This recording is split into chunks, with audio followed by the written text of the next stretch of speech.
আজকাল একটা কথা খুব শুনতে পাওয়া যাচ্ছে যে একটা সংসারে যখন ছেলেটি আর মেয়েটি উভয়ই বাইরে চাকরি করছে, তখন একটা সময় পরে গিয়ে মেয়েটির এতটাই টাকার অহংকার হয়ে যাচ্ছে, যার ফলে তাদের সংসারটা আর টিকছে না, তাদের দুজনের মধ্যে সেপারেশন হয়ে যাচ্ছে, ডিভোর্স হয়ে যাচ্ছে।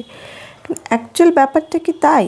মেয়েটিকে চাকরি করছে বলে মেয়েটির টাকার অহংকারের জন্য ছেলেটিকে ছেড়ে দিচ্ছে, বা তাদের সংসারটা টিকছে না? আমার মনে হয় ব্যাপারটা কিন্তু সেটা নয়। দুজনেই বাইরে চাকরি করছে, দুজনেই সকালে বেরিয়ে যাচ্ছে, দুজনেই আবার সন্ধেবেলা অফিস শেষে বাড়ি ফিরছে। কিন্তু ছেলেটি বাড়ি আসার পরে ফ্রেশ হয়ে তার রিল্যাক্স করছে, হয় টিভি দেখছে, নয় ফোন দেখছে, ম্যাগাজিন পড়ছে, যেভাবে হোক সে বসে থেকে তার টাইমটাকে পাস করছে। কিন্তু মেয়েটিকে অফিস থেকে একই কাজ করে অফিস থেকে ফিরে আসার পরে তার ফ্রেশ হওয়ার সময়টুকুও নেই। তাকে বলা হচ্ছে এত দেরি, তাকে শুনতে হচ্ছে এত দেরি হলো কেন।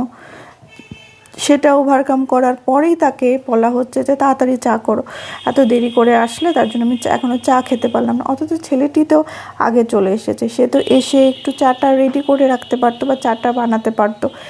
মেয়েটি আসার পরে দুজনে মিলে একসাথে বসে চা খেত।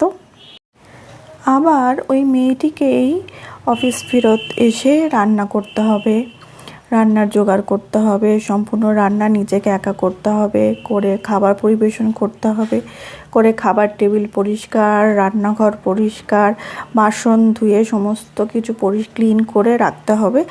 আবার যেহেতু কালকে সকালেই আবার বেরোনো আছে, অফিস আছে, সেহেতু কালকে সকালেরও যতটা সম্ভব কাজ এগিয়ে রেখে, যতটুকু করে রাখা যায় কালকের জন্য করে রেখে সমস্ত কাজ শেষ করে তারপরে মেয়েটিকে তার বিশ্রামের জন্য যখন সে বেডরুমে যাবে, তখন আবার সেই ছেলেটির কাছ থেকেই মেয়েটাকে শুনতে হবে যে অফিস থেকে সারাদিন অফিস করে এসে তার সাথে বা যে তার ওয়াইফের সাথে সে একটুখানি গল্প করবে বা কোয়ালিটি টাইম স্পেন্ড করবে, সেটাও সে পারছে না।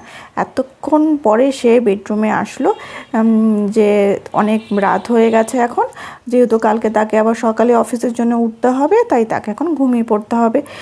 মানে তার জীবনটাই একটা কেমন হয়ে গেছে, এই বিভিন্ন রকমের কথা মেয়েটিকে শুনতে হবে। কিন্তু ছেলেটি একবারও ভাবলো না যে মেয়েটি তো এসে বসে নেই, সেও কিন্তু সমস্ত কাজ এক হাতে করলো, অথচ ছেলেটি কিন্তু বসেই ছিল। দুজনেই তো অফিসে সমান পরিশ্রম করে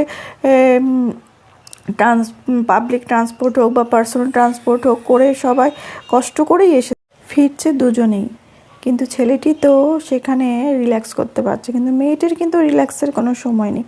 সে অপুরন্ত তাকে বিভিন্ন রকমের কথা এবার রেগুলার এই ধরনের চলতে থাকলে বিভিন্ন ধরনের কথা তাকে শুনতে হচ্ছে। একসময় তার সহ্যের সীমাটাও শেষ হয়ে যাচ্ছে।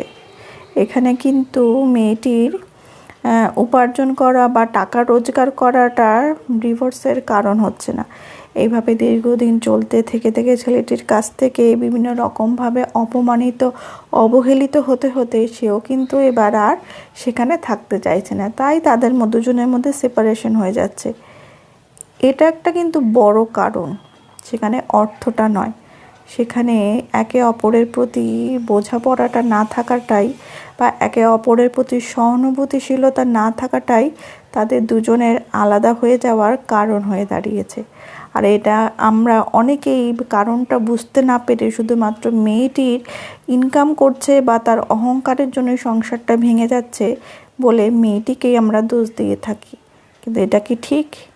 আমি যে কারণটা বললাম সেটা কি কিছুটা হলেও সত্য নয়? একটু ভেবে দেখুন না, তাহলে দেখবেন অনেক সংসার ভাঙা থেকে অনেক সংসার সুন্দরভাবে চলতে থাকবে, একটা সুন্দর পৃথিবী সৃষ্টি হতে পারে এইভাবেই।